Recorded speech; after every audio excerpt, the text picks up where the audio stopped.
Welcome to the 2022 Veterans Day Parade. If you're a veteran, just raise your hand real quick. Let's give them a big thank you, a round of applause here. Thank you so much. You were very much appreciated. Yes, and see this man about the Navy a little bit. Hey, well, let's start this off with the national anthem, near and dear to my heart, and then we'll do the Pledge of Allegiance. So let's go for it. Oh, say, can you see by the dawn's early light what so proudly we hailed at the twilight's last gleaming, whose broad stripes and bright stars through the perilous fight o'er the ramparts we watched were so gallantly streaming, and the rocket's red glow, the bombs bursting in air, gave proof through the night that our flag was still there. Oh, say does that star-spangled banner yet wave o'er the land of the free and the home of the brave. Join me in the Pledge of Allegiance, please. I pledge allegiance to the flag of the United States of America and to the republic for which it stands, one nation, under God, indivisible, with liberty for all. Amen. Amen.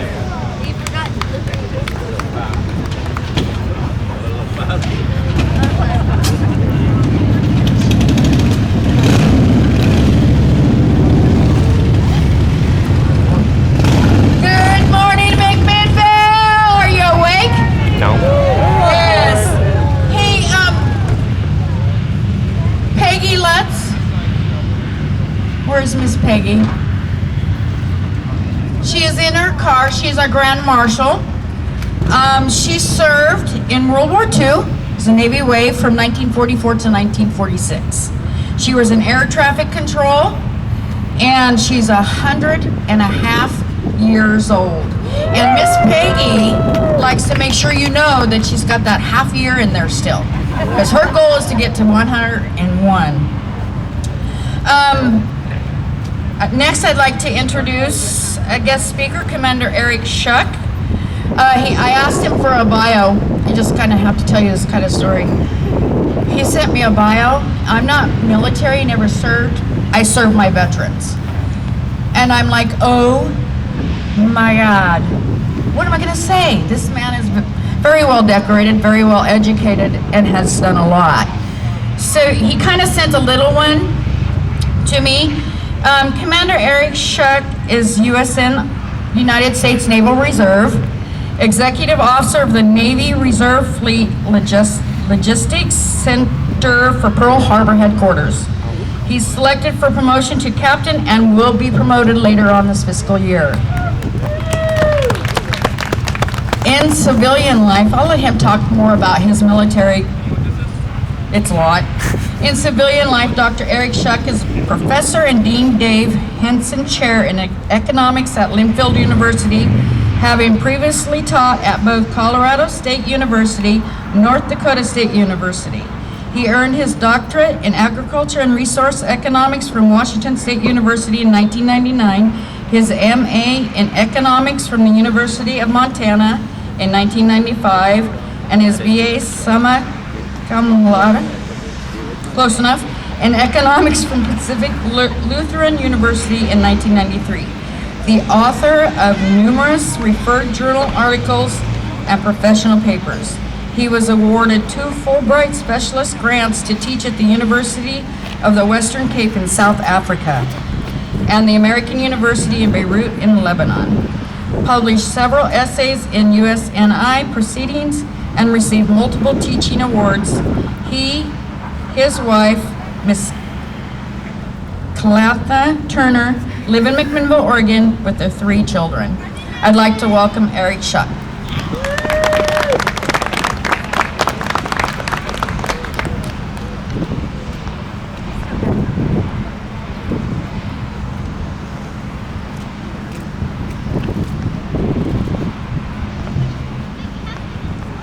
Everyone hear me? All right. To start, thank you all for being here. I really appreciate everyone coming here. I know it's a little bit chilly. To be expected in November, I guess. And one of the things about this, when you talk about the calendar year, we have really 3 holidays that honor our military. We begin the year with the most solemn. We start with Memorial Day in May, where we honor our dead, as is right. Then we move into June with Armed Forces Day to honor those who are currently serving. And it's also appropriate that we begin the start of our summer by acknowledging those who wear the uniform for us now. And we end the year in November with Veterans Day. And Veterans Day is special because Veterans Day is when we honor those who have put on the uniform and then come home. They've re-entered their communities and re-entered their civilian lives. So today I think the most appropriate thing to say is, welcome home. We're glad to have you here. Yeah.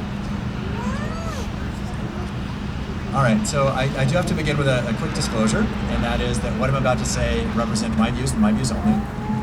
Thank you. In no way, shape, or form represent the views of the United States Navy or Linfield or even South Colby Elementary, so I have to be clear on that one. Now, when you talk about most Veterans Day's speeches, a lot of them are high oratory. They are people talking about valor and sacrifice and amazing, extraordinary accomplishments. This is not one of those stories. Okay? This is going to be a sea story. Yeah, this is going to be a sea story. And I can already tell the Marines and the sailors in the crowd, because I can see the ones, a couple of them already started looking around a little like, do we need to cover the kids' ears? You do not. This one's going to be a good one. All right, I promise, it'll be a good one. And I'm certain that the other services have something comparable to a sea story, but they hold a special place in the Navy. And when you talk about a sea story, the basics are pretty simple. They're usually not terribly serious. They're frequently a little profane, although, like I said, I'll keep this one fairly decent. And their connection to fact is at best tenuous. But despite all that, all sea stories have one thing in common.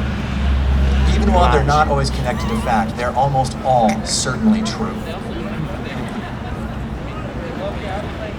And what they represent is sort of the service's collective memory. It's our oral tradition. It's how we pass on knowledge and lessons that either cannot or, in some cases, should not be put to paper.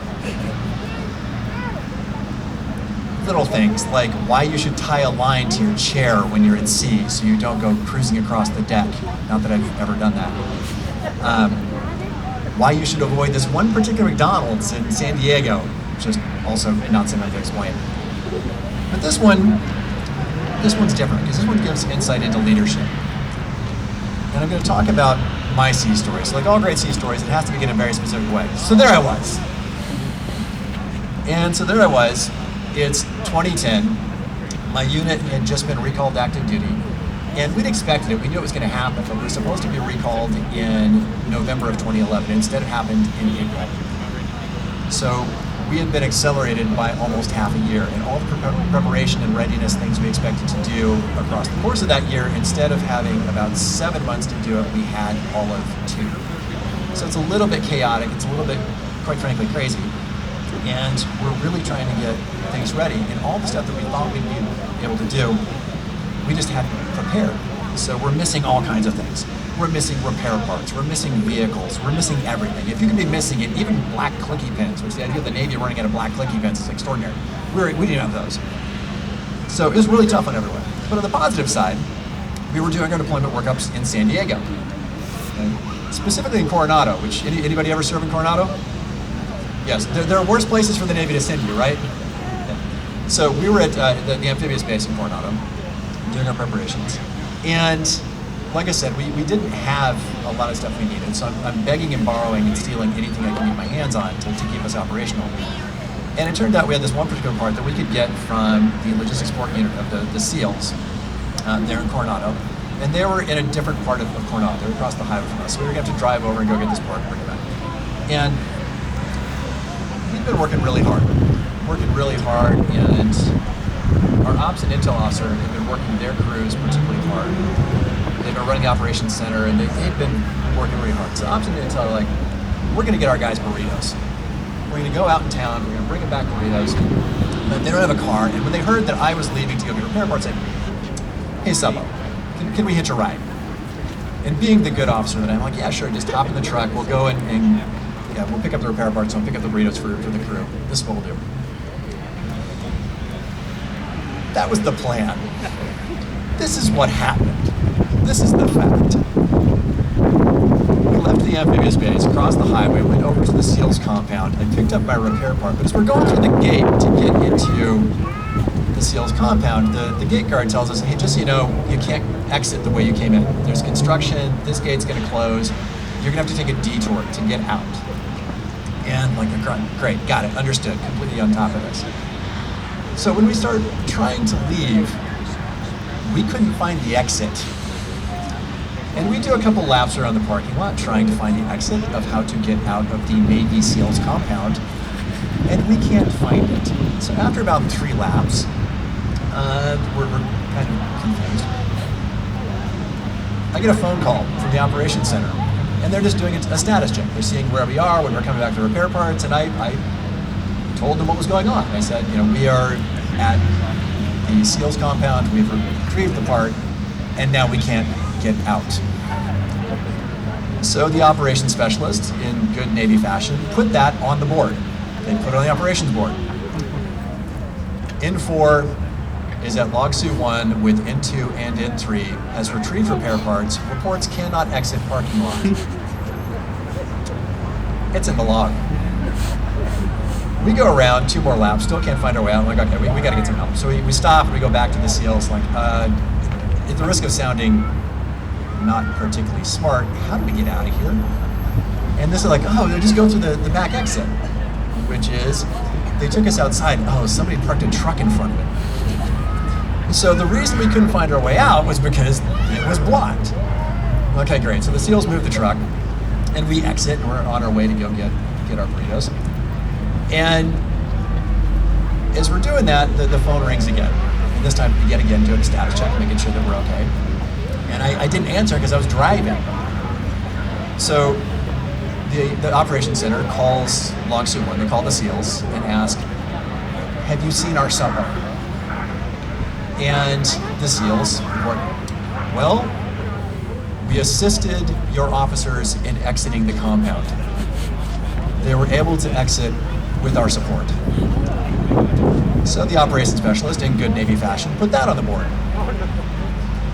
SEALs report N2, N3, and N4 have departed compound with assistance from log suit SEALs. Also in the log.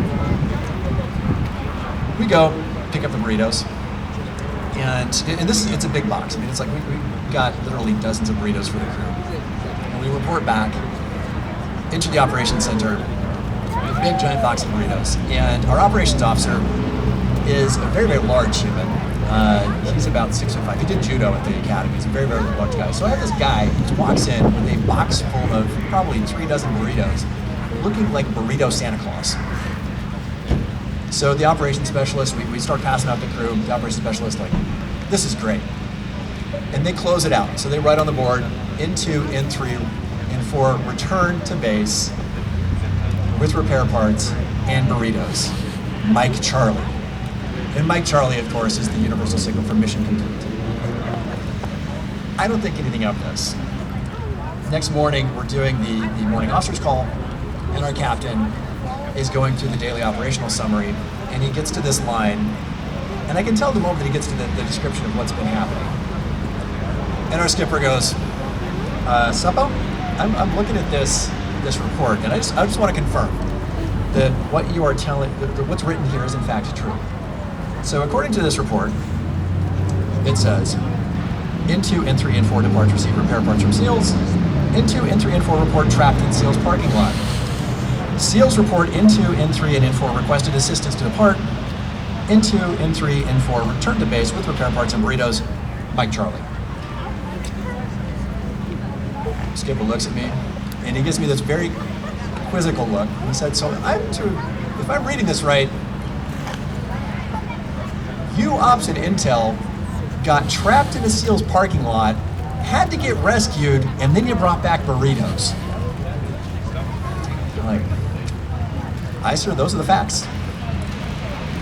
And he starts looking at me again with a very quizzical look. And after about 5 seconds, I'm seeing my entire career flash before my eyes. I'm like, I am the worst officer on the planet. And after about 5 seconds, my skipper starts just cracking up, just absolutely laughing. And suddenly everyone else starts laughing with him. This is an officer's call. This is, our squadron had about 400 sailors, about 30 officers. This is a lot of people who are suddenly just absolutely cracking up. And I'm still kind of feeling a little nervous. I'm like, okay, I'm not gonna get yelled at, I know that. But am I gonna be the butt of jokes for the next year? Is this what is gonna happen? And after about a minute of this, Skipper calms us all down, settles us. And he calls all the officers in. And he gets us into a circle. And he said, all right, this is what I want you guys to know. This is what I see. And Skipper looks at it and said, what I see is I see 3 officers who were cooperating to complete their mission. What I see is 3 officers who asked for help when they needed it. What I see is 3 officers who communicate with humility and honesty and humor. Above all, what I see is 3 officers who are taking care of their crew. And I have to admit, when he put it that way, when he framed it that way, it made a huge difference, because you're talking about this reserve unit, which has been in, we were a little disorganized at first. We're still trying to sort each other out. We don't know who everyone is or what they're like. But in that moment, he gave us one of the most succinct lessons in leadership I've ever heard. Because what he did at that moment, he told us who he was as a leader. He told us what he expected of us as leaders. And more critically, he gave the crew expectations of what they could anticipate from us, of how he wanted us to lead them. He wanted us to cooperate. He wanted us to seek help when we need it. He wanted us to communicate, and he wanted us to take care of each other. And it's one of those funny things. We start talking about leadership lessons. People always expect that leadership lessons are going to be these gigantic thunderbolts from on high. I think these epiphanies coming from heaven, revealing themselves. And sometimes it's just a matter of seizing the moment and explaining what you see. And that's what my skipper did. He saw that moment, and even though we did not look particularly bright at that instant, he found a way to turn it into a really significant moment in all of our careers, where all of us understood what did it mean to lead sailors. And after that, everything got easy. After that, we all knew who we were and what we wanted to do and how we would treat each other. And we went on to a really, quite frankly, very successful deployment. And that group, because of his lesson and because of his ability to seize that moment, to teach us what he expected of us, it's gone on to be, quite frankly, a pretty charmed group. Of those 30 officers that were standing there, we've already produced 6 captains, we've got 2 more in the pipeline, and we've got another 24 commanders. And we're doing, it's a pretty good group. All because he took the moment to take what could have otherwise been sort of a silly instinct and take that moment to teach. And like I said, that's the beauty of a great sea story. A great sea story is always a lesson. And I will admit, I've shaved a couple of the facts to protect the not-so-innocent, myself included. But this is most certainly true. Lead with humor and humility. Communicate and take care of you. Thank you.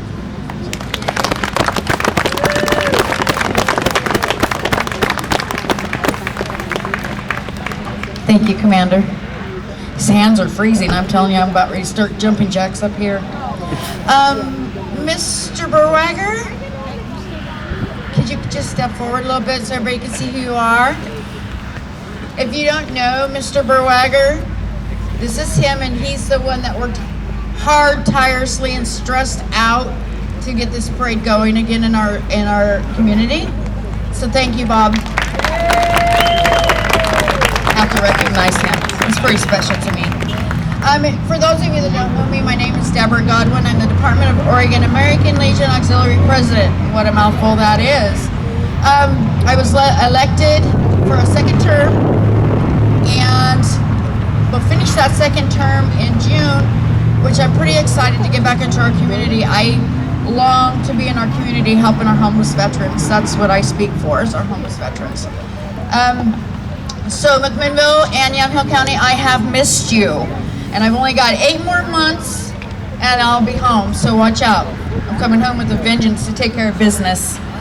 I'd like to introduce our Commander Juan Palacio. Where are you? Come on forward. This is Juan Palacio. He's commander of Post 21 here in McMinnville. He's kind of difficult to work with at times. He doesn't listen. But he tries. We got him trained almost.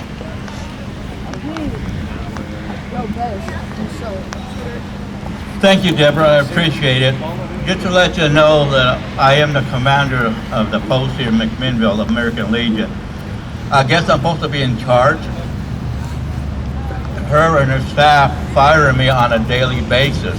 So when I walk out the door, I said, I want my paycheck. They go, oh, you're hired. So thank you.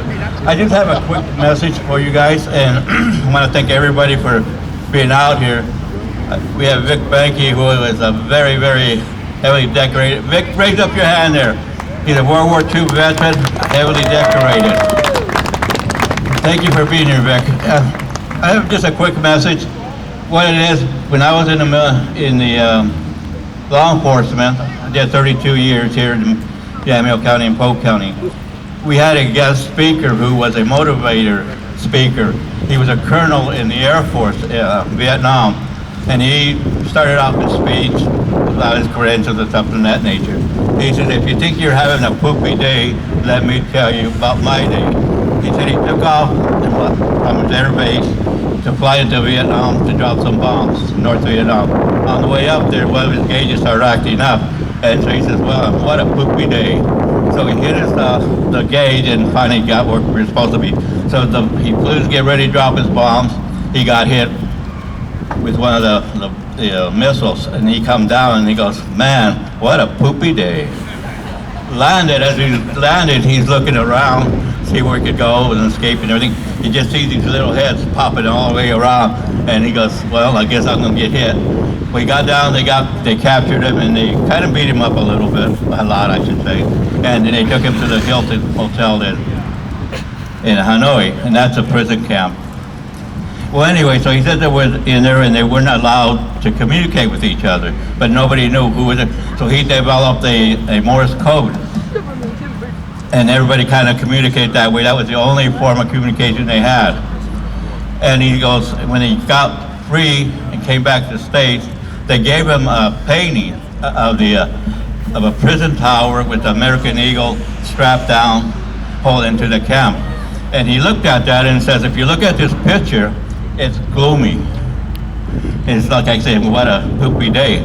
So what he did, he had the artist redo it and had that picture, and it got clearer and clearer and clearer. And then in blue skies, and you had the Statue of Liberty.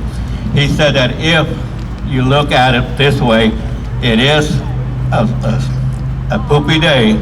If you look at it that way and you stay there, it's going to be a poopy day. You never give up, and you can see as you goes across the Statue of Liberty standing in the sky. That's what I want to give to you guys, to make sure when you're having a day like that, that you don't worry about it, because it'll always get better. And one of the things he did when he was giving his speech to there was about 30 or 40 law enforcement, and we took a break, we came back, and you know how it is when you come back at a meeting, everybody's chatting away. And all he did, he walked up to the podium and went, and that room got instantly quiet. So he had the power, and that. And my message to you is, don't let it get it down. Keep going forward. And also come to the Legion, tell her to quit firing me, and give me my pay. And thank you again for being here. Thank you, veterans. Thank you all. Thank you, Deborah. We need to thank George Humley also for singing the national anthem and the Pledge of Allegiance. Thank you for being out here in the cold with us. It's very much appreciated. To all my veterans out there, thank you for serving. Do I have military wives out there?